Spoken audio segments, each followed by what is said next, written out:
3. Se libérer des critiques. Reconnaître les voix négatives.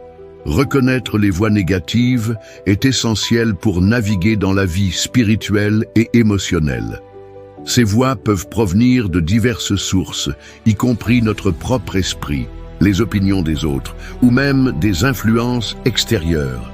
Elles se manifestent souvent par des pensées d'auto-dénigrement, de doute ou de peur. En tant qu'élu de Dieu, il est crucial de développer une conscience aiguë des pensées qui ne viennent pas de lui.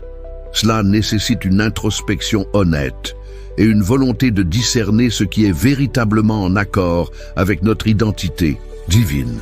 Les voix négatives peuvent se présenter sous de nombreuses formes. Parfois, elles se déguisent en critiques constructives, mais leur essence est souvent destructive.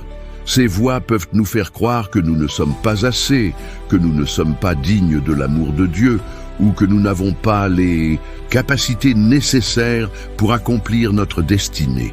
Il est important de se rappeler que ces pensées ne reflètent pas la vérité. En tant qu'enfants de Dieu, nous sommes appelés à embrasser notre valeur intrinsèque et à ignorer les mensonges qui cherchent à nous définir autrement. Pour reconnaître ces voix, il est utile de se poser des questions clés. Quelles sont les pensées qui reviennent fréquemment dans votre esprit? Sont-elles empreintes de paix et d'amour, ou plutôt de peur et de jugement? Écrire vos pensées peut également aider à les clarifier. En examinant vos réflexions sur papier, vous pourrez mieux identifier celles qui ne correspondent pas à la voix de Dieu.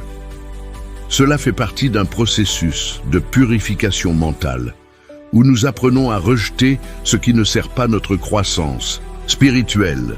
Une autre méthode efficace pour contrer ces voix négatives est d'entourer notre vie de vérités bibliques. Les Écritures sont pleines de promesses et d'affirmations qui renforcent notre identité en Christ. Rappeler ces vérités dans les moments de doute nous permet de rediriger notre attention vers ce qui est bon et vrai.